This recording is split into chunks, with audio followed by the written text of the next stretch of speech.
You are watching Gyandeep channel. Light up the future with the flame of knowledge. प्यारे बच्चों नमस्कार। Gyandeep channel पर आपका स्वागत है। आज की हमारी वीडियो का विषय भारतीय सभ्यता का प्रारंभ।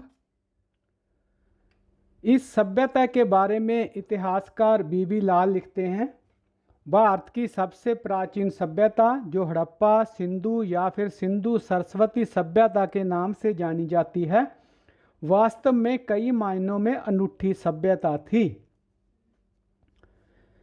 एक समय के रूप में जहां संतुलित समुदाय रहता है, वहां धनवान और निर्धन के बीच में बहुत अधिक अंतर भी नहीं है। संक्षेप में हड़प्पा के सामाजिक परिदृश्य में शोषण नहीं बल्कि आपसी सामंजस्य दिखाई देता है। भारतीय सभ्यता का प्रारंभ लगभग 5000 वर्ष पूर्व सिंधु घाटी सभ्यता से माना जाता है, जो कि लगभग 3300 ईसा पूर्व से लेकर 1300 ईसा पूर्व तक फली फूली। इस सभ्यता में नगर नियोजन, जल निकासी और व्यापार के प्रमाण मिलते हैं। यह सभ्यता धर्म, दर्शन, कला और विज्ञान में योगदान के लिए प्रसिद्ध है। आइए इस विषय में और विस्तार से जानते हैं। इस वीडियो को देखने के बाद आप जान पाएंगे कि सभ्यता क्या है, भारतीय उपमहाद्वीप की आरंभिक सभ्यता कौन सी थी और उसकी मुख्य उपलब्धियां क्या थी। प्यारे बच्चों, सबसे पहले जान लेते हैं सभ्यता क्या है। सभ्यता एक ऐसा समाज या मानव समुदाय है जो अपने विकास, संगठन और संस्कृति के माध्यम से एक उच्च स्तर की व्यवस्था और सुविधाओं को प्राप्त करता है। सभ्यता का अर्थ केवल लोगों का समूह नहीं है, बल्कि यह उनकी जीवन शैली, संस्कृति, तकनीकी उन्नति और सामाजिक संरचना और मानवीय मूल्यों का प्रतिबिंब होता है। सभ्यता को कई प्रमुख तत्वों से पहचाना जा सकता है। सभ्यता के प्रमुख तत्व इस प्रकार हैं। शहरीकरण। सभ्यता का एक प्रमुख लक्षण शहरों का विकास है। शहरी क्षेत्रों में लोग एक साथ रहते हैं और यहाँ व्यापार, प्रशासन और सांस्कृतिक गतिविधियों का केंद्र होता है। सामाजिक संरचना। सभ्यता में समाज विभिन्न वर्गों या समूहों में संगठित होता है, जैसे शासक, पुजारी, व्यापारी, किसान और शिल्पकार। यह संरचना समाज को सुचारू रूप से चलाने में मदद करती है। व्यापार। व्यापार इस सभ्यता की आर्थिक रीढ़ होता है। आंतरिक व्यापार में स्थानीय स्तर पर अनाज, कपास और शिल्प वस्तुओं का आदान प्रदान होता है। जीवन और विश्व के बारे में सांस्कृतिक विचार। कला, स्थापत्य, साहित्य और सूत्री परंपराओं और सामाजिक रीति रिवाजों के माध्यम से जीवन और विश्व की अभिव्यक्ति जो है इन सभ्यताओं में देखने को मिलती है। कृषि उत्पादकता। सिंधु घाटी की उपजाऊ भूमि पर गेहूं, जौ, चावल, कपास और दालों की खेती होती थी। कपास की खेती में यह सभ्यता अग्रणी थी। सिंचाई के लिए नहरों और बांधों का उपयोग किया जाता था। यह उत्पादकता न केवल गांवों बल्कि बड़े नगरों की खाद्य जरूरतों को भी पूरा करती थी, जिससे शहरीकरण संभव हुआ। पशुपालन में गाय, भैंस और बकरी आदि जानवर शामिल थे। लिखित भाषा और संचार। सभ्यता में लिखित भाषा का विकास होता है, जो ज्ञान, इतिहास और कानूनों को संरक्षित करने में मदद करती है। लिखित भाषा के माध्यम से संचार और प्रशासनिक कार्य सुगम होते हैं। कला और संस्कृति। सभ्यता में कला, साहित्य, संगीत, नृत्य और वास्तुकला का विकास होता है। यह सभ्यता की पहचान और सौंदर्य बोध को भी दर्शाता है। तकनीकी और वैज्ञानिक उन्नति। सभ्यता में तकनीकी और वैज्ञानिक खोजों का विकास होता है, जो जीवन को सुविधाजनक और उन्नत बनाता है। उदाहरण के लिए कृषि, निर्माण और यातायात के क्षेत्र में नई तकनीकों का विकास। कानून और शासन। सभ्यता में कानून और शासन की एक व्यवस्था होती है जो समाज में शांति और व्यवस्था बनाए रखती है। यह व्यवस्था न्याय और सुरक्षा सुनिश्चित करती है। सभ्यता का अर्थ केवल तकनीकी उन्नति या भौतिक सुविधाओं तक सीमित नहीं है, यह मानवता के नैतिक और सांस्कृतिक विकास को भी प्रतिबिंबित करता है। प्यारे बच्चों, पिछली स्लाइड में हमने जो सभ्यता की विशेषताएं देखी, आप किसे मूलभूत विशेषता मानते हैं, अर्थात ऐसी विशेषता जो अन्य सभी के विकास के लिए अनिवार्य है। तो आपने कल्पना करनी है और उस मूलभूत विशेषता को खोजना है। तो इसका उत्तर है बच्चों, सभ्यता की प्रमुख विशेषताओं में से हर एक का अपना महत्वपूर्ण स्थान है, लेकिन एक को अगर मूलभूत मानना हो तो कृषि का विस्तार शायद सबसे महत्वपूर्ण है। कृषि के बिना स्थायी बस्तियों का विकास नहीं हो सकता था। खाद्य सुरक्षा से समाज स्थिर हो पाता है और लोग समय और संसाधनों को अन्य गतिविधियों जैसे कि विज्ञान, कला और तकनीक की विकास में निवेश कर पाते हैं।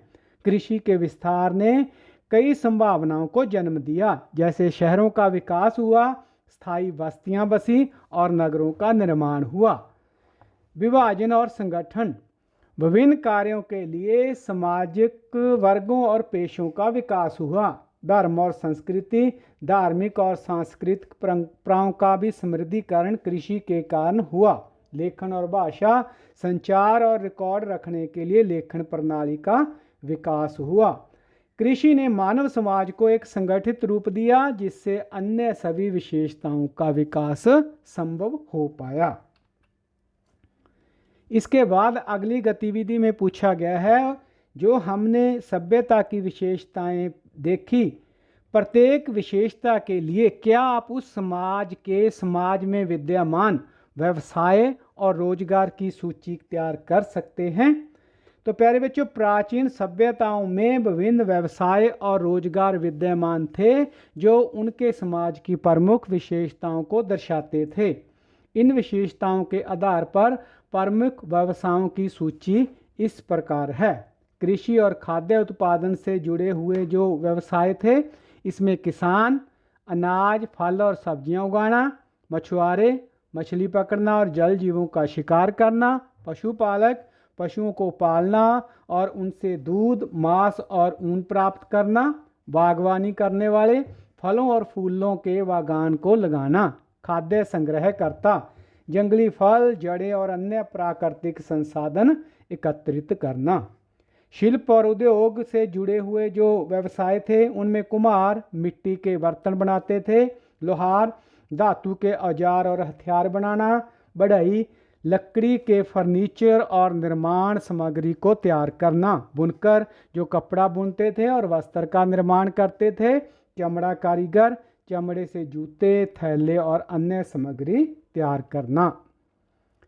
व्यापार और वाणिज्य से जुड़े हुए लोग, व्यापारी स्थानीय और दूरस्थ क्षेत्रों में माल का आदान प्रदान करने वाले, बैंकर और साहूकार धन को उधार देना और वित्तीय लेन देन करना, नाविक और जहाजी समुद्री व्यापार और परिवहन में शामिल लोग, और बाजार विक्रेता स्थानीय बाजारों में सामान आदि को बेचते थे। शासन और प्रशासन से जुड़े हुए लोग, जिनमें राजा या शासक शासन और न्याय करना जिनकी जिम्मेवारी थी, मंत्री और सलाहकार राज्य के राजा को सलाह देते थे और नीतियां बनाने में योगदान देते थे, सैनिक और योद्धा सुरक्षा और युद्ध में भाग लेते थे, लेखक और मुंशी दस्तावेजों को तैयार करते थे और जो भी रिकॉर्ड होता था उसको लिखित रूप में रखते थे, कर संग्रहकर्ता जो कि टैक्स अर्थात कर को एकत्रित करते थे और राजकोष का प्रबंध यानी खजाने का प्रबंध करते थे। धर्म और आध्यात्मिकता इस वर्ग में आते थे पुजारी और पुरोहित, धार्मिक अनुष्ठान करना जिनका कार्य था, और मंदिरों का प्रबंधन देखना।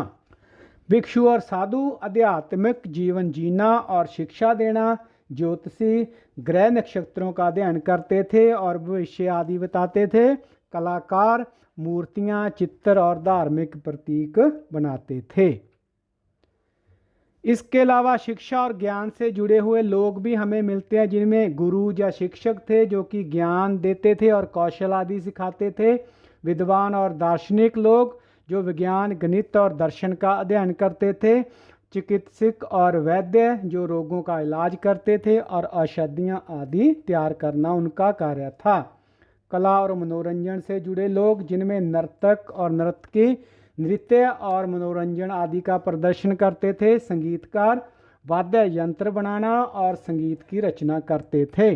कवि और लेखक कविताएं लिखना, कहानियां आदि लिखना, साहित्य लिखना। अभिनेता और नाटककार जो कि नाटक और प्रदर्शन कला में भाग लेते थे।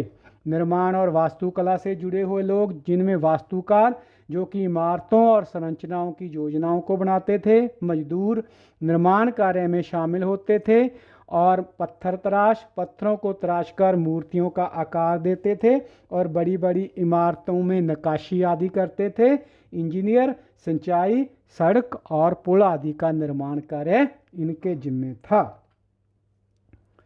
परिवहन और संचार से जुड़े हुए लोग बच्चों, रथ चालक, रथों को चलाना, परिवहन करना, माल को और जो सवारी हैं उनको इधर उधर ले जाना। डाकिया जो कि संदेश और पत्र वितरित का काम करते थे। गाड़ीवान जो कि गाड़ियां चलाते थे और सामान आदि ढोते थे। सेवा और अन्य व्यवसायों में जुड़े लोग नौकर और सेवक होते थे, जिनका काम घरेलू कार्य करना था और अन्य लोगों के कार्य में हाथ बटाना होता था। रसोइया जो कि भोजन आदि पकाने के काम करता था। धोबी कपड़े धोना, नाई बाल काटना और श्रृंगार आदि करना। यह सूची प्राचीन सभ्यताओं के आधार पर है। प्रत्येक सभ्यता में इन व्यवसायों का स्वरूप और महत्व अलग अलग हो सकता है। सभ्यताओं का प्रारंभ। विश्व के विभिन्न भागों में अलग अलग समय पर सभ्यताओं का आरंभ हुआ।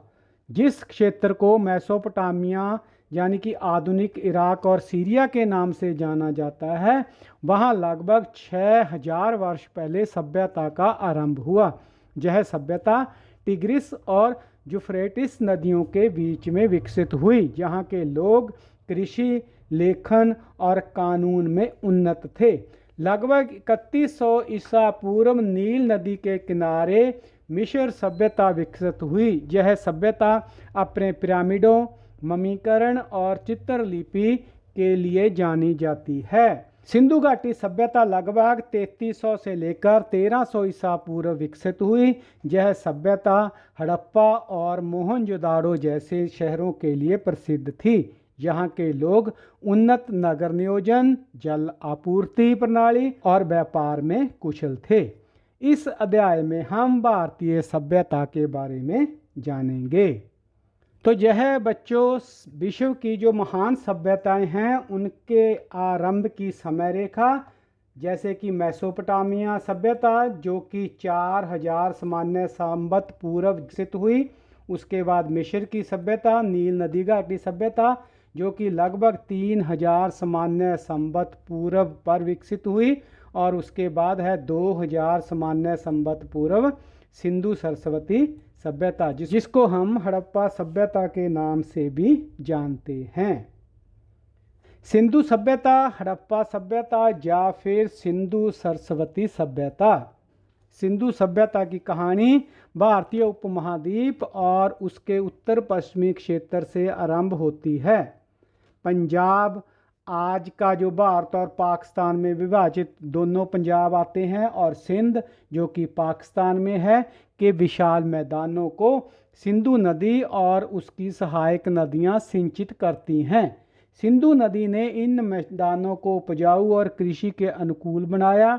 इन मैदानों की पूर्व दिशा में हजारों साल पहले एक अन्य नदी सरस्वती हिमालय की तलहटी से हरियाणा, पंजाब, राजस्थान और गुजरात के कुछ क्षेत्रों में प्रवाहित होती थी। 3500 सामान्य संवत पूर्व से इस पूरे क्षेत्र में गांव नगरों में परिवर्तित हो गए और लगभग 2600 सामान्य संवत पूर्व में बढ़ते व्यापार और अन्य विनियमों के कारण नगर महानगरों में परिवर्तित हो गए। इस सभ्यता को पुरातत्ववेताओं ने सिंधु सभ्यता, हड़प्पा सभ्यता या फिर सिंधु सरस्वती सभ्यता जैसे नाम दिए। इस सभ्यता के निवासियों को हड़प्पाई या हड़प्पावासी कहते थे। यह विश्व की सबसे पुरानी सभ्यताओं में से एक है। इस विकास प्रक्रिया को भारत का पहला नगरीकरण भी कहा जाता है। हड़प्पा और मोहनजोदाड़ो जो कि अब पाकिस्तान में हैं, इस सभ्यता के सबसे पहले दो नगर हैं जिनकी खोज लगभग एक शताब्दी पूर्व 1924 में की गई। सिंधु नदी के मैदानों में बहुत से पुरास्थल मिले हैं, जिसके कारण इस सभ्यता को आरंभ में सिंधु घाटी की सभ्यता कहा गया। बाद में अन्य प्रमुख नगर जैसे धौलवीरा गुजरात में, राखीगढ़ी हरियाणा में, गवेरीवाला अब पाकिस्तान के चोलिस्तान मरुस्थल में और सैकड़ों छोटे छोटे स्थल जैसे गुजरात में लोथल, हरियाणा में विरडाना और बनावाली, राजस्थान में कालीबंगन की भी खोज की गई और कुछ की खुदाई भी की गई। इस प्रकार की खोजें आज भी जारी हैं। आज हम इस घाटी शब्द का इस्तेमाल नहीं करते क्योंकि हम जानते हैं कि यह सभ्यता सिंधु घाटी क्षेत्र से बहुत आगे तक फैली हुई थी। प्यारे बच्चों ध्यान रखें, वर्तमान में इस सभ्यता के निवासियों को हड़प्पाई या हड़प्पावासी क्यों कहते हैं? तो इसका उत्तर है बच्चों, वर्तमान सभ्यता के निवासियों को हड़प्पाई या हड़प्पावासी इसलिए कहते हैं क्योंकि हड़प्पा उस प्रमुख स्थल का नाम है जहां पहली बार इस सभ्यता के अवशेष पाए गए थे। हड़प्पा जो कि अब पाकिस्तान में स्थित है, वह स्थान है जहां 1920-21 में पुरातत्वविदों ने इस प्राचीन सभ्यता के प्रमाणों की खोज की। इस खोज के बाद से इस सभ्यता को हड़प्पा सभ्यता या सिंधु घाटी सभ्यता के नाम से जाना जाने लगा। इस सभ्यता के अन्य प्रमुख स्थलों में मोहनजोदाड़ो, राखीगढ़ी, लोथल भी शामिल हैं। हड़प्पा नाम इस सभ्यता के पहचान और इसके निवासियों को संदर्भित करने के लिए महत्वपूर्ण बन गया है क्योंकि यह स्थान पहली बार सभ्यता के अस्तित्व को उजागर करने वाला था। यह मैप है बच्चों जो कि सिंधु घाटी सभ्यता के बारे में और अधिक प्रकाश डालता है। यह चित्र सरस्वती नदी के बारे में भी हमें जानकारी देता है। मानचित्र में सिंधु और उसकी 5 सहायक नदियों को दर्शाया गया है। मोहनजोदाड़ो और हड़प्पा जैसे नगर इन नदियों के किनारे विकसित हुए। सरस्वती नदी, जिसे आज भारत में घग्गर और पाकिस्तान में हाकरा के नाम से जाना जाता है, के किनारे भी अनेक पुरास्थल मिले हैं। आज यह एक मौसमी नदी है जो मात्र वर्षा ऋतु में बहती है। सरस्वती नदी का वर्णन सबसे पहले प्राचीन ग्रंथ ऋग्वेद में मिलता है। ऋग्वेद में सरस्वती को एक देवी और पर्वत से निकलकर समुद्र तक बहने वाली एक नदी दोनों ही रूपों में पूजा गया है। बाद के ग्रंथों में इस नदी के सूखने और अंततः लुप्त हो जाने का वर्णन मिलता है।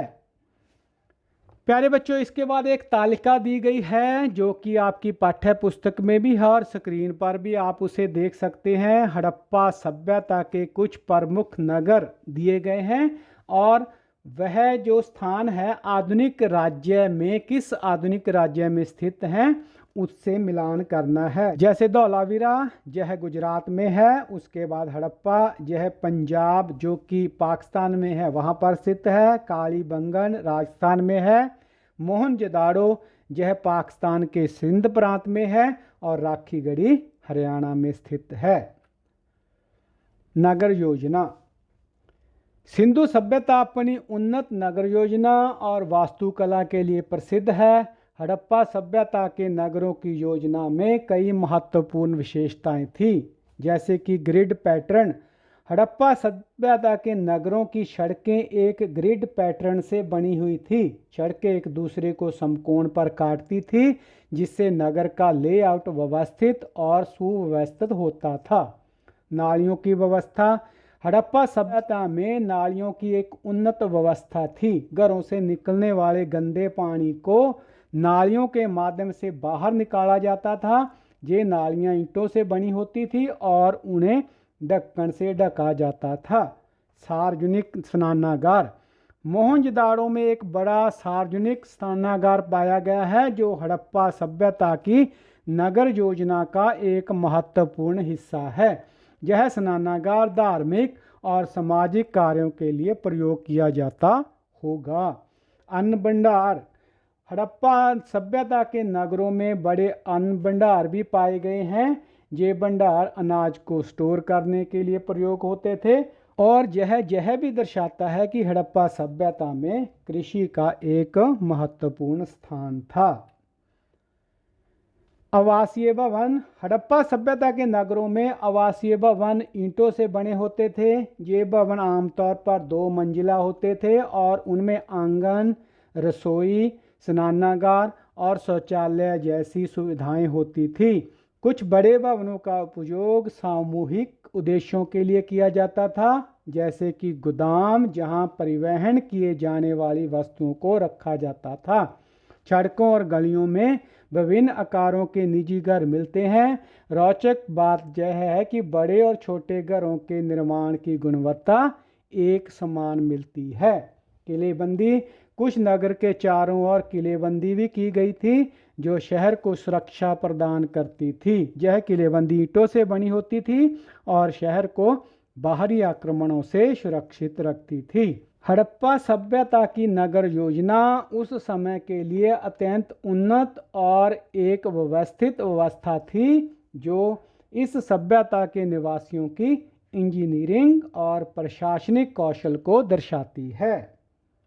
इसके बाद बच्चों हड़प्पा सभ्यता या सिंधु सभ्यता से संबंधित कुछ चित्र आपकी स्क्रीन पर हैं और यह आपकी पाठ्य पुस्तक में भी है। जैसे कि यह पहला चित्र कालीबंगा राजस्थान के निचले नगर में एक चौड़ी सड़क को दर्शा रहा है।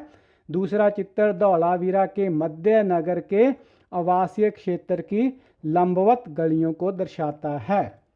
इसके बाद जो चित्र है यह है बच्चों मोहनजोदाड़ो का विशाल स्नानागार। और अगला चित्र लोथल गुजरात में जल निकास प्रणाली को दर्शा रहा है। इस सभ्यता में जल प्रबंधन किस प्रकार से था उसके बारे में जान लेते हैं। हड़प्पा वासी जल प्रबंधन और सफाई को बहुत महत्व देते थे। उनके घरों में स्नान के लिए अलग स्नानागार हुआ करते थे। ये नगर जल निकास प्रणाली से जुड़े थे जो साधारणतः सड़कों के नीचे होती थी जिनमें अपशिष्ट जल बहता था। हड़प्पा सभ्यता में नालियों की एक उन्नत और व्यवस्थित प्रणाली थी। मोहनजोदाड़ो में लोग ईंटों से बनाए कुओं से पानी निकाला करते थे। ये कुएं ईंटों से बने थे और शहर के विभिन्न हिस्सों में स्थित थे। कई क्षेत्रों में लोग तालाब, पास के झरनों और मानव निर्मित जलाशयों से भी पानी लेते होंगे। धौलावीरा में जो कि गुजरात के कच्छ के रण में है 73 मीटर यानी 73 मीटर लंबा सबसे बड़ा जलाशय मिला है। धौलावीरा में पत्थरों और जहां तक कि चट्टान को काटकर कम से कम 6 विशाल जलाशयों का निर्माण किया गया था। इनमें से अधिकांश को कुशल जल संचयन और वितरण के लिए भूमिगत नालियों से जोड़ा गया था। आइए विचार करें। इस पाठ का अगला सेगमेंट है बच्चों जहां पर आपको 3 प्रश्न दिए गए हैं जिन पर आपने विचार करना है। जैसे कि पहला प्रश्न दिया गया है जलाशयों के इस प्रकार के निर्माण के लिए आवश्यक श्रमिकों की बड़ी संख्या के बारे में सोचिए। आपके विचार से उनके कार्य को सुनियोजित करने के लिए निश्चित निर्देश किसने दिए होंगे। तो इसका उत्तर बच्चों इस प्रकार हो सकता है। हड़प्पा सभ्यता में जलाशयों के निर्माण और रखरखाव के लिए श्रमिकों की बड़ी संख्या की आवश्यकता होती थी। यह एक जटिल और व्यवस्थित प्रक्रिया थी जिसमें नियोजन, संगठन और प्रबंधन की महत्वपूर्ण भूमिका थी। हड़प्पा सभ्यता में एक केंद्रीय प्रशासनिक व्यवस्था होने के संकेत मिलते हैं। यह प्रशासन नगर योजना, जल प्रबंधन और अन्य सार्वजनिक कार्यों के लिए जिम्मेदार था। संभवतः यह प्रशासन ही श्रमिकों के कार्य को सुनियोजित करने और निर्देश देने के लिए जिम्मेवार था। इसके बाद अगले प्रश्न में पूछा गया है, आपके विचार में उन्हें उनकी मजदूरी के लिए भुगतान कैसे किया जाता होगा। जहाँ पर बच्चों आपको संकेत भी दिया गया कि उस समय आज की तरह मुद्रा का प्रचलन नहीं था।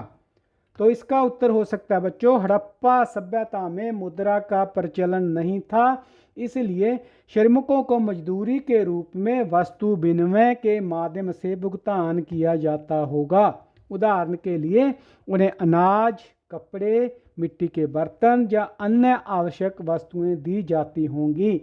श्रमिकों को सामूहिक भोजन और अस्थायी आवास की सुविधा भी प्रदान की गई होगी। यह प्रथा आज भी कई स्थानों पर देखी जा सकती है।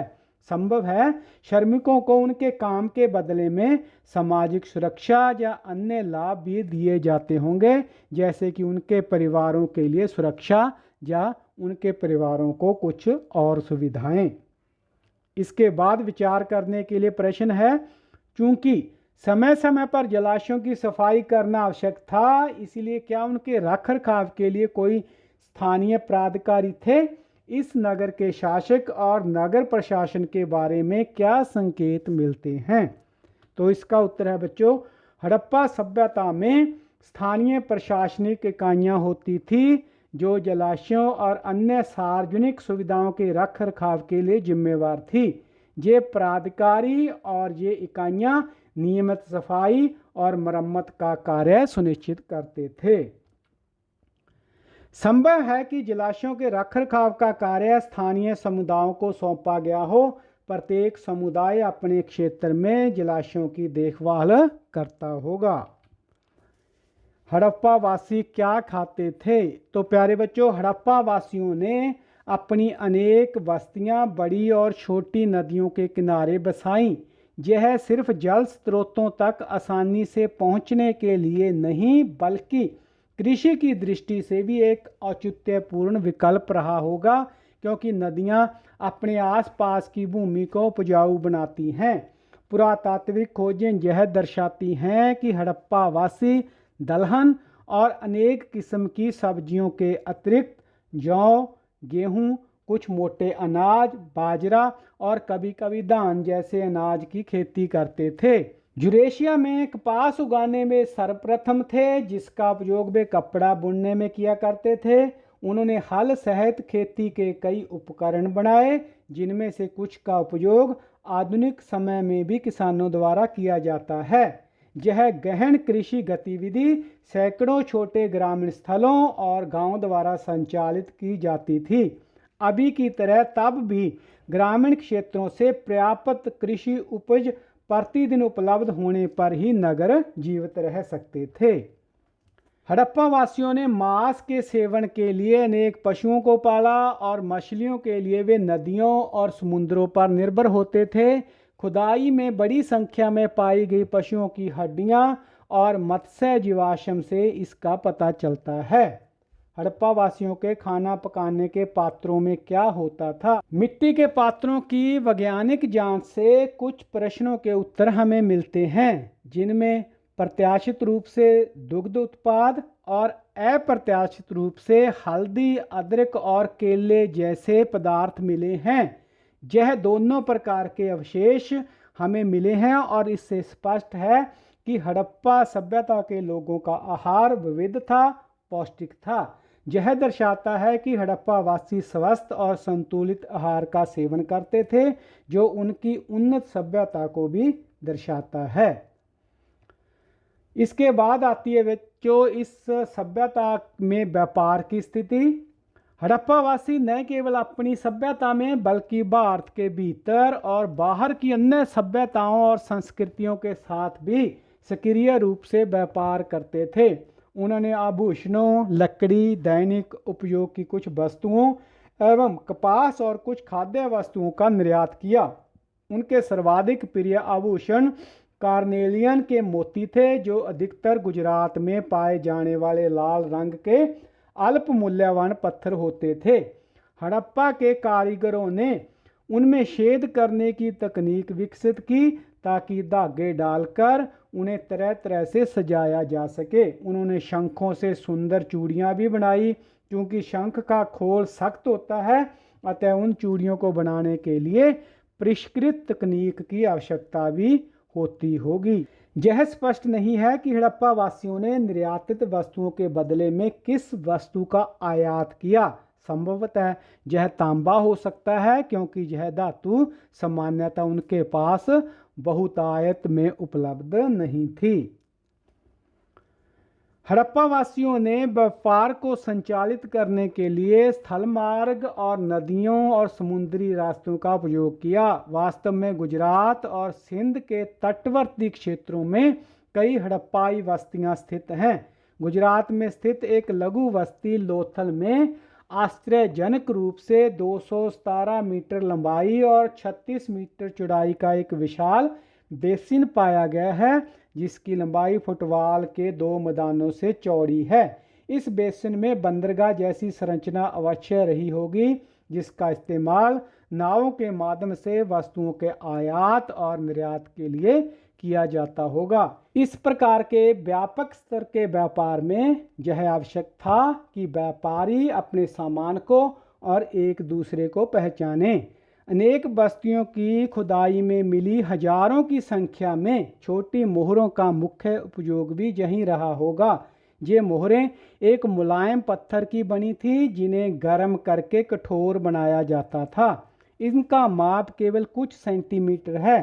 सामान्यतः इनके ऊपर जानवरों के चित्र पाए गए हैं, पर साथ ही इन पर लेखन प्रणाली के कुछ संकेत भी मिलते हैं। इस लेखन प्रणाली और पशुओं के चित्र के प्रतीकों के अर्थ को अभी समझा जाना बाकी है, पर यह निश्चित है कि ये किसी प्रकार के व्यापार की गतिविधियों से संबंधित जरूर रही हैं। हड़प्पा सभ्यता अंत या फिर नई शुरुआत। तो प्यारे बच्चों, 1900 सामान्य संवत पूर्व के आसपास इस सिंधु सरस्वती सभ्यता की सभी उपलब्धियों के बावजूद उसका ह्रास हो गया। इसके नगर एक के बाद एक खाली होते चले गए।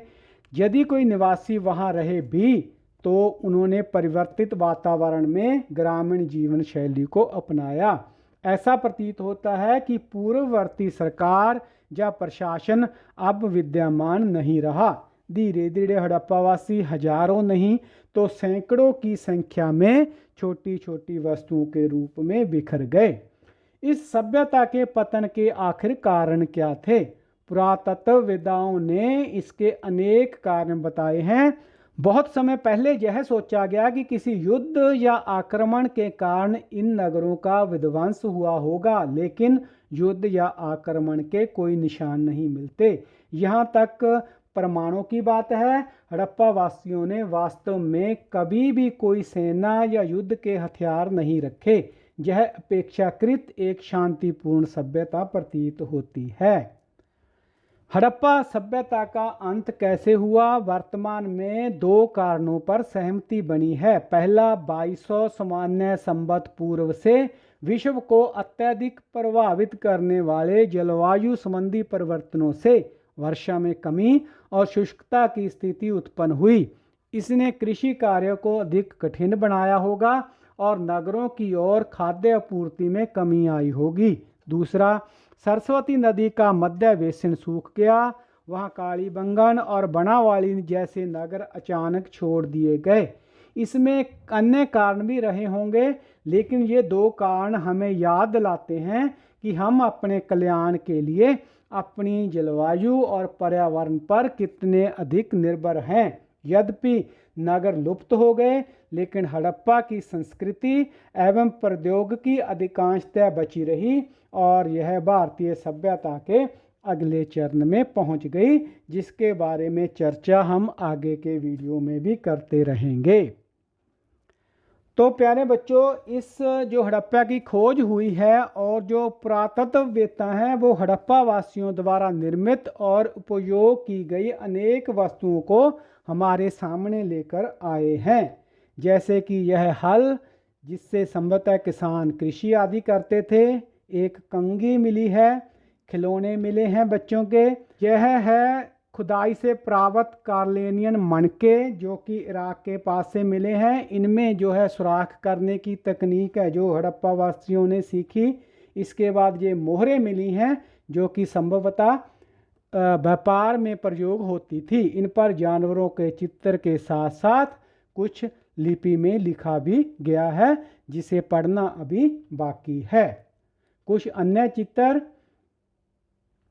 यह एक मूर्ति मिली है। इसके बाद यह एक अन्य मोहर है। यह भी मूर्ति जो है इस सभ्यता की खुदाई के दौरान प्राप्त हुई है और इस प्रकार के बर्तन हैं जो मिट्टी के वो हमें मिले हैं। आइए विचार करें। दर्शाई गई वस्तुओं या इस अध्याय में चित्रित अन्य वस्तुओं को देखते हुए क्या आप उन गतिविधियों और जीवन के पक्षों का पता लगा सकते हैं जो हड़प्पा वासियों के लिए महत्वपूर्ण थे। तो प्यारे बच्चों, आपकी पाठ्य पुस्तक में जो चित्र दिए गए हैं या आपने कुछ स्क्रीन पर देखे, उनके आधार पर आपने उत्तर देना है। तो इसका उत्तर है बच्चों, हड़प्पा सभ्यता एक व्यापार प्रधान सभ्यता थी। वे मेसोपोटामिया, ईरान, अफगानिस्तान और मध्य एशिया के साथ व्यापार करते थे। व्यापार में मुख्य वस्तुएं कपास, मोती, आभूषण, मिट्टी के बर्तन और धातु की वस्तुएं थी। हड़प्पावासी कांस्य, तांबा और सोने जैसी धातुओं का उपयोग करते थे।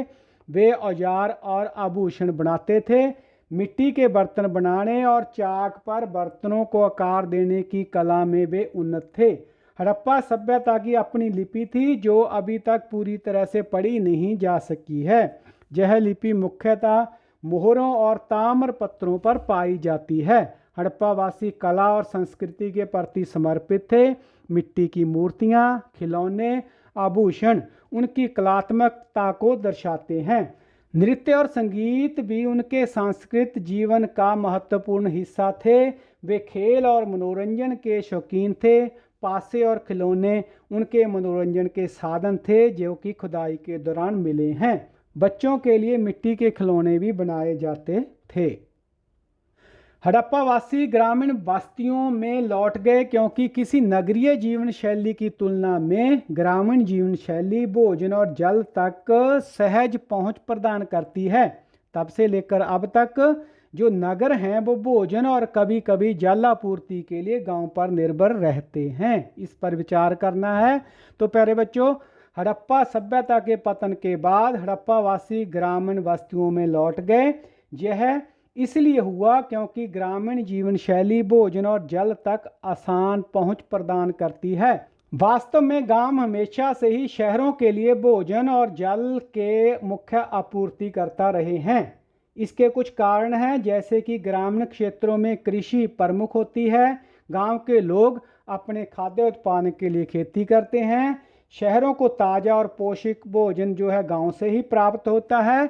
गांव में जल संसाधनों की अधिकता होती है जिससे जल की आपूर्ति शहरों के मुकाबले आसान होती है।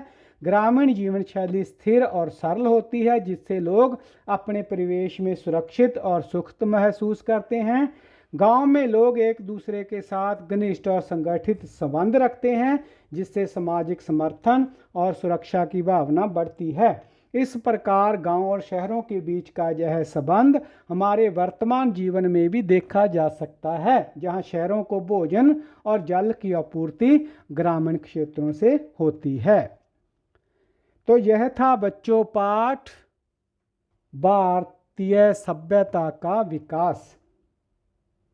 इस पाठ के जरिए हमने सीखा सिंधु हड़प्पा या फिर सिंधु सरस्वती सभ्यता विश्व की प्राचीनतम सभ्यता में से एक है। हड़प्पा वासियों ने कुशल जल प्रबंध, विभिन्न शिल्पों और व्यापार के साथ सुनियोजित नगरों का निर्माण किया।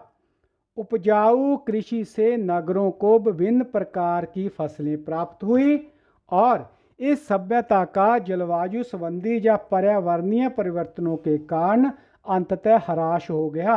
लोग ग्रामीण जीवन शैली की ओर लौट गए। भारतीय सभ्यता का प्रारंभ, इस पाठ पर आधारित गतिविधियां और उनके प्रश्न उत्तर इस प्रकार से हैं। इस अध्याय में अध्ययन की गई सभ्यता के अनेक नाम क्यों हैं, इनके महत्व पर चर्चा कीजिए। तो प्यारे बच्चों, सिंधु, हड़प्पा या फिर सिंधु सरस्वती सभ्यता के नाम विभिन्न संदर्भों में आते हैं और इनके महत्व को दर्शाते हैं। आइए इन नामों के अर्थ और महत्व पर चर्चा करें। सबसे पहले सिंधुघट्ट सभ्यता। यह नाम सिंधु नदी पर आधारित है, जो इस सभ्यता के मुख्य नदी प्रणाली का हिस्सा थी। सिंधु नदी के आसपास की प्रमुख बस्तियों के कारण यह नाम प्रचलित हुआ। हड़प्पा सभ्यता का यह नाम हड़प्पा नगर पर आधारित है, जो इस सभ्यता का एक प्रमुख और प्रथम खुदाई वाला स्थल था। हड़प्पा की खुदाई ने इस सभ्यता के बारे में महत्वपूर्ण जानकारी प्रदान की, जिससे यह नाम लोकप्रिय हुआ। और जो तीसरा नाम है सिंधु सरस्वती सभ्यता, यह नाम सिंधु और सरस्वती नदियों पर आधारित है। सरस्वती नदी प्राचीन काल में प्रवाहित होती थी। इस नाम का उपयोग उन क्षेत्रों को सम्मिलित करता है जो सरस्वती नदी के किनारे स्थित थे। इन नामों का महत्व विभिन्न दृष्टिकोणों से आता है। सिंधु नाम नदी प्रणाली और भौगोलिक क्षेत्र को दर्शाता है। हड़प्पा नाम प्रमुख और महत्वपूर्ण स्थल को दर्शाता है जो कि खुदाई के दौरान मिला। और सिंधु सरस्वती नाम उन क्षेत्रों का व्यापक दृष्टिकोण प्रस्तुत करता है जो इस सभ्यता के अंतर्गत आते थे। सिंधु सरस्वती सभ्यता की उपलब्धियों का सार देते हुए संक्षिप्त रिपोर्ट जो है लिखनी है बच्चों। तो रिपोर्ट इस प्रकार हो सकती है। सिंधु सरस्वती सभ्यता जो मुख्यतः हड़प्पा और मोहनजोदाड़ो के स्थलों से जुड़ी है, प्राचीन विश्व की एक महत्वपूर्ण सभ्यता थी। यह सभ्यता लगभग 2500 ईसा पूर्व से 1900 ईसा पूर्व के बीच अपने चरम पर थी। इस सभ्यता की मुख्य उपलब्धियों में शहरी नियोजन, वास्तुकला और जल प्रबंधन शामिल हैं। हड़प्पा के नगरों की नियमित ग्रिड प्रणाली, जल निकासी व्यवस्था और जलाशयों की उत्कृष्ट संरचनाएं दर्शाती हैं कि वे जल प्रबंधन में अत्यधिक निपुण थे। सभ्यता के लोग लेखन प्रणाली का उपयोग करते थे, जिसे आज तक पूर्णतः पढ़ा नहीं जा सका है। उनके व्यापारिक नेटवर्क ने उन्हें मेसोपोटामिया और फारस जैसे दूर की सभ्यताओं से जोड़ा। हड़प्पा वासी अपने कृषि उपज और शिल्प कला के लिए भी प्रसिद्ध थे, जिनमें कुम्हारगिरी, आभूषण निर्माण और मूर्ति कला शामिल थे। सिंधु सरस्वती सभ्यता का समाज संगठित और परिष्कृत था, जिससे प्रशासनिक व्यवस्था के संकेत मिलते हैं। उनकी भौतिक और सांस्कृतिक उपलब्धियां आज भी अध्ययन और अनुसंधान का विषय बनी हुई हैं और भारतीय उपमहाद्वीप के इतिहास में उनका विशेष महत्व है। प्रश्न, कल्पना कीजिए कि आपको हड़प्पा से कालीबंगन तक यात्रा करनी है। आपके पास विभिन्न विकल्प क्या हैं? क्या आप प्रत्येक विकल्प में लगने वाले समय का अनुमान लगा सकते हैं? तो प्यारे बच्चों, मैप पर आपने इन क्षेत्रों के बीच की जो दूरी है उसको मापना है। फिर आपने विचार करना है कि आप वहां से यात्रा जो है वो किस प्रकार कर सकते हैं। आपकी सहायता के लिए यहाँ हम एक उत्तर प्रस्तुत कर रहे हैं। हड़प्पा से कालीबंगन तक की यात्रा करने के लिए विभिन्न विकल्प हो सकते हैं। यह दोनों स्थल ऐतिहासिक और पुरातात्विक महत्व के हैं, इसीलिए आधुनिक समय में विभिन्न दृष्टिकोणों से इन्हें देखा जा सकता है। जैसे कि सड़क मार्ग से अगर जाना हो तो हम आधुनिक सड़क मार्ग से हड़प्पा जो कि अब पाकिस्तान में है से कालीबंगन जो कि राजस्थान भारत है, वहाँ की दूरी है जो लगभग 300 से 350 किलोमीटर है। अनुमानतः समय सड़क मार्ग से यह यात्रा 8-10 घंटे की हो सकती है। दूसरा, रेल मार्ग। रेलवे नेटवर्क से भी यह संभव हो सकता है, हालांकि सीधा ट्रेन उपलब्ध नहीं हो सकता। हमें हड़प्पा से लाहौर जाना होगा जो कि लगभग 180 किलोमीटर है और फिर लाहौर से भारत के दिल्ली तक ट्रेन से आना होगा। इसके बाद दिल्ली से राजस्थान में कालीबंगन तक ट्रेन या सड़क मार्ग से यात्रा करनी होगी। अनुमानित समय इस यात्रा में लगने वाला कुल 20 से 24 घंटे हो सकता है और इसे ट्रेन की उपलब्धता और समय सारणी पर भी यह निर्भर करता है। तीसरा, वायु मार्ग। वायु मार्ग से यात्रा करना सबसे तेज तरीका हो सकता है। हड़प्पा के निकटतम हवाई अड्डा लाहौर है और दिल्ली भारत का प्रमुख हवाई अड्डा है। हमें लाहौर से दिल्ली तक फ़्लाइट लेनी होगी जो कि लगभग 1.5 घंटे की यात्रा होती है और फिर दिल्ली से राजस्थान तक के हवाई अड्डे तक फ़्लाइट और उसके बाद कालीबंगन तक सड़क मार्ग से यात्रा करनी होगी। अनुमानित समय जो इस यात्रा में 6 से लेकर 8 घंटे लग सकता है। ध्यान दें, यह सभी विकल्प एक काल्पनिक परिप्रेक्ष्य में हैं और वास्तविक समय और यात्रा परिस्थितियों के अनुसार भिन्न हो सकती है। के बाद बच्चों कल्पना करने को कहा गया कि यदि हड़प्पा के किसी पुरुष या महिला को आज हम भारत के किसी सामान्य रसोईघर में लेकर आते हैं तो उन्हें सबसे बड़े 4 आश्चर्य क्या होंगे। तो इसकी भी हमने कल्पना करनी है कि अगर कोई हड़प्पा कालीन पुरुष या महिला आज के किसी भारत के सामान्य रसोईघर में आता है तो उसे क्या देखकर हैरानी हो सकती है। तो हम यहाँ पर 5 आश्चर्य जो है लिख रहे हैं, आप कल्पना करके और भी इनमें जोड़ सकते हैं। सबसे पहले बिजली और गैस उपकरण।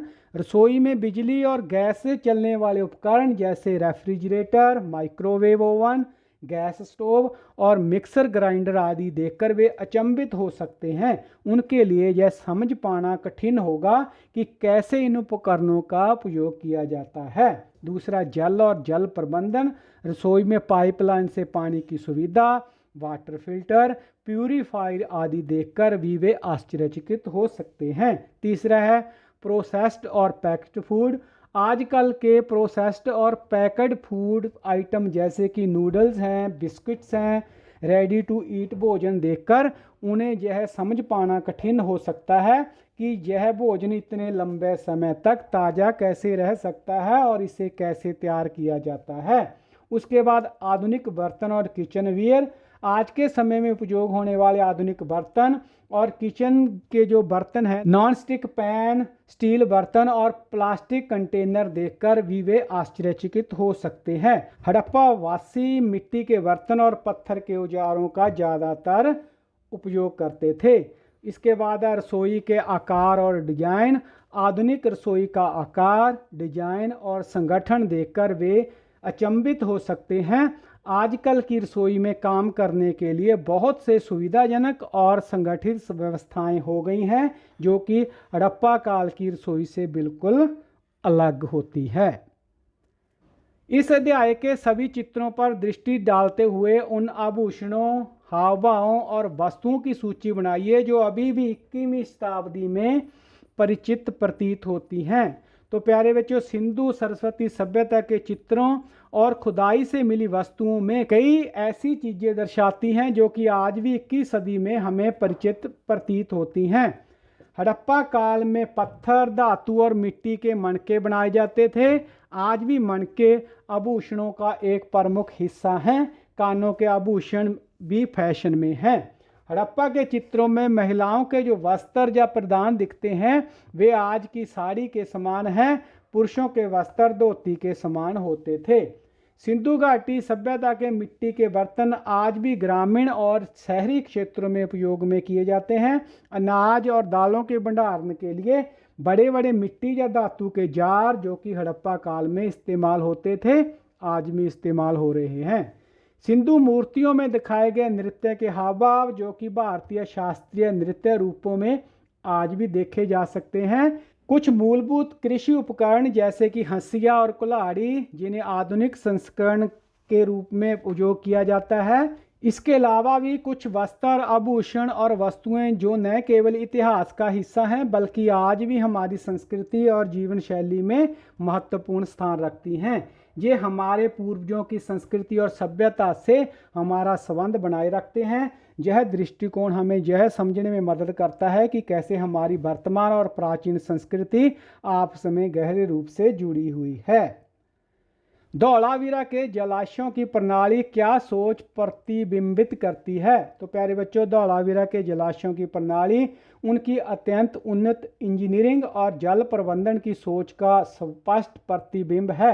धौलावीरा के लोग जल संचयन और संरक्षण में कुशल थे।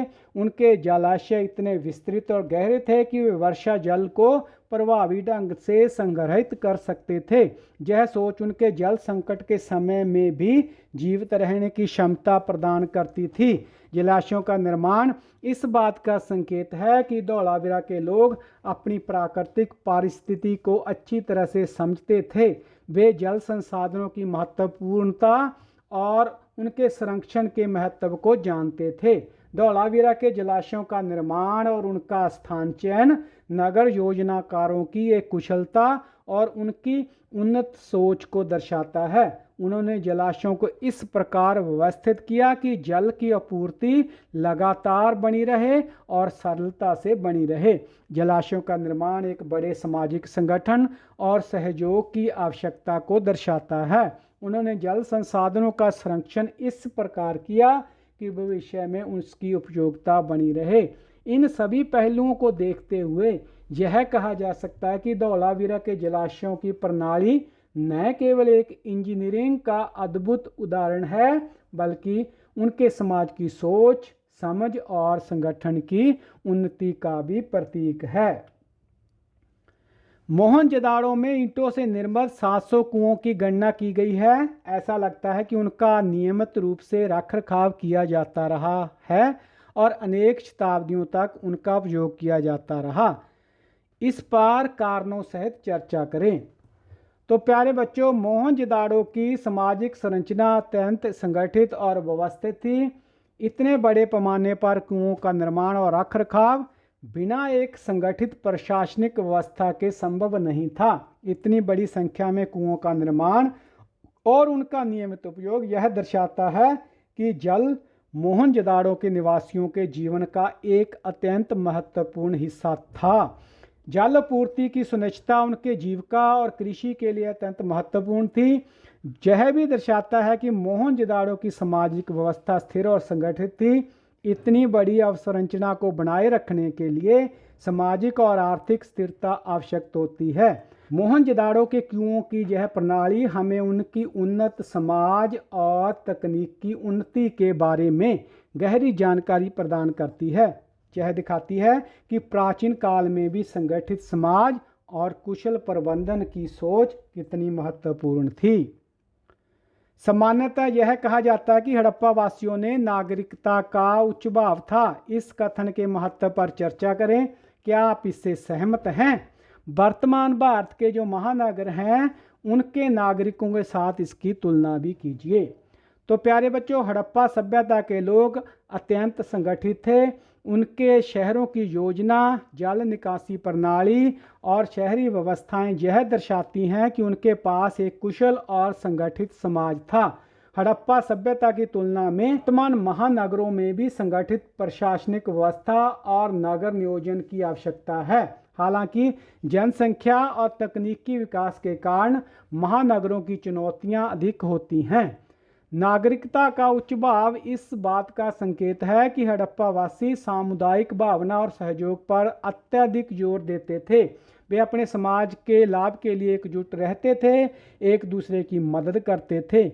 वर्तमान महानगरों में भी सामुदायिक भावना और सहयोग महत्वपूर्ण है, लेकिन शहरीकरण के कारण व्यक्तिगतता और व्यवस्थित जीवन शैली ने सामुदायिक भावना को थोड़ा कमजोर किया है। उनके प्रशासनिक और प्रबंधन की व्यवस्था यह दर्शाती है कि वे न्याय व्यवस्था और अनुशासन में विश्वास रखते थे। यह उनके नागरिकों के अधिकारों और कर्तव्यों के प्रति उनकी जिम्मेवारी को प्रकट करता है। हड़प्पा वासियों की तरह महानगरों के नागरिकों को भी अपने कर्तव्यों और जिम्मेवारियों का पालन करना चाहिए। जैसे सड़क सुरक्षा, सफाई और सामाजिक न्याय जैसे पहलुओं में इसे देखा जा सकता है।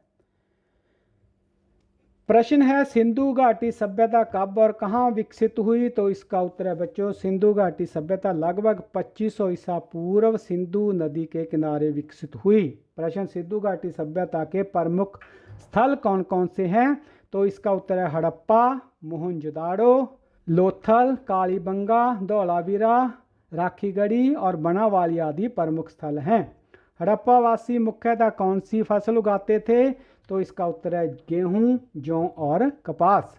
इसके बाद सिंधु घाटी सभ्यता के लोग किस प्रकार के घरों में रहते थे, तो इसका उत्तर है बच्चों सिंधु घाटी सभ्यता के लोग पक्की ईंटों से बने घरों में रहते थे। सिंधु घाटी सभ्यता के लोग किस प्रकार की लिपि का उपयोग करते थे, तो इसका उत्तर है वे लोग चित्रलिपि का उपयोग करते थे, जिसे अभी तक पूरी तरह पढ़ा नहीं जा सका है। प्रश्न, हड़प्पावासी किस धातु का उपयोग सबसे अधिक करते थे, तो इसका उत्तर है बच्चों तांबा और उसके बाद कांसा। सिंधु घाटी के लोग कहां तक व्यापार करते थे, तो इसका उत्तर है बच्चों सिंधु घाटी के लोग मेसोपोटामिया, फारस आदि देशों तक भी अपना व्यापार करते थे। प्रश्न, सिंधु घाटी सभ्यता के लोग जल प्रबंधन के लिए क्या उपयोग करते थे, तो इसका उत्तर है वे लोग जल प्रबंधन के लिए कुएं और जलाशयों का उपयोग करते थे।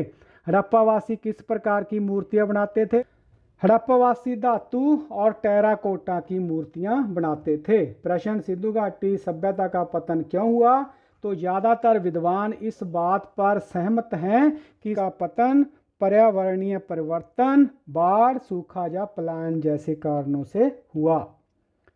प्रश्न, भारत के उन राज्यों के नाम लिखे जहां हड़प्पा संस्कृति फैली थी, तो भारत के जो राज्य हैं हरियाणा, पंजाब, राजस्थान और गुजरात, इन राज्यों में हड़प्पा कालीन जो नगर हैं, बस्तियां हैं, वो मिली हैं। प्रश्न, सामान्य शब्दों में सभ्यता क्या है, तो इसका उत्तर है बच्चों सामान्य तौर पर सभ्यता शब्द का प्रयोग मानव समाज की उन्नत अवस्था के लिए किया जाता है। इसके बाद प्रश्न, सभ्यता की शुरुआत कब हुई, तो दुनिया के अलग अलग हिस्सों में सभ्यता की शुरुआत अलग अलग समय पर हुई। मेसोपोटामिया सभ्यता लगभग 4000 ईसा पूर्व शुरू हुई और सिंधु घाटी सभ्यता जो हो वो लगभग 2000 ईसा पूर्व शुरू हुई। इसके बाद का प्रश्न, सहायक नदियां क्या हैं, एक उदाहरण दीजिए, तो इसका उत्तर है बच्चों सहायक नदियां छोटी नदियां होती हैं जो किसी बड़ी नदी से मिलती हैं। उदाहरण के लिए जैसे सोन जो है वो गंगा नदी की एक सहायक नदी है। प्रश्न, कुछ ऐसी चीज़ों के बारे में बताएं जिनका निर्यात हड़प्पावासी करते थे, तो इसका उत्तर है आभूषण, लकड़ी, कुछ दैनिक उपयोग की वस्तुएं, संभवतः सोना और कपास, और कुछ खाद्य पदार्थ वे निर्यात करते थे। प्रश्न, पुरातत्वविद कौन होते हैं, तो इसका उत्तर है बच्चों पुरातत्वविद अतीत के अवशेषों का अध्ययन करते हैं, जैसे कि वस्तुएं, इमारतों के अवशेष आदि।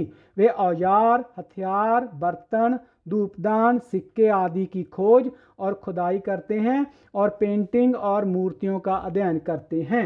वे जानवरों की हड्डियों की तलाश करते हैं ताकि पता लग सके कि अतीत के लोग क्या खाते थे। प्रश्न, उस नदी का नाम क्या है जो अब सूख गई है और मौसमी है, तो बच्चों उस नदी का नाम है सरस्वती नदी।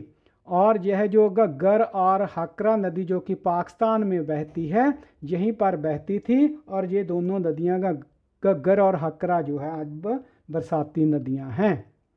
तो यह थी वीडियो बच्चों भारत में सभ्यता का प्रारंभ। उम्मीद है वीडियो आपको अच्छी लगी होगी। वीडियो देखने के लिए आपका धन्यवाद। वीडियो को लाइक और शेयर करना न भूलें। चैनल ज्ञानदीप को सब्सक्राइब कर लें ताकि जो आने वाले वीडियो हैं उनके नोटिफिकेशन भी आपको मिलते रहें। सिर्फ सामाजिक अध्ययन ही नहीं, सभी जो विषय हैं उनके वीडियो आपको इस चैनल पर मिलेंगे। कुछ वीडियो हम अपलोड कर चुके हैं, बाकी भी जल्द ही अपलोड हो जाएंगे। तो जुड़े रहें हमारे साथ, चैनल को सब्सक्राइब जरूर करें, और आपके मन में यदि कोई अन्य प्रश्न भी है तो हमें कमेंट करके जरूर बताएं। एक बार फिर से आपका धन्यवाद। सामाजिक अध्ययन के अगले पाठ की वीडियो देखने के लिए नेक्स्ट चैप्टर वीडियो पर क्लिक करें और इस विषय के सभी पाठों के लिए ऑल चैप्टर प्लेलिस्ट पर क्लिक करें।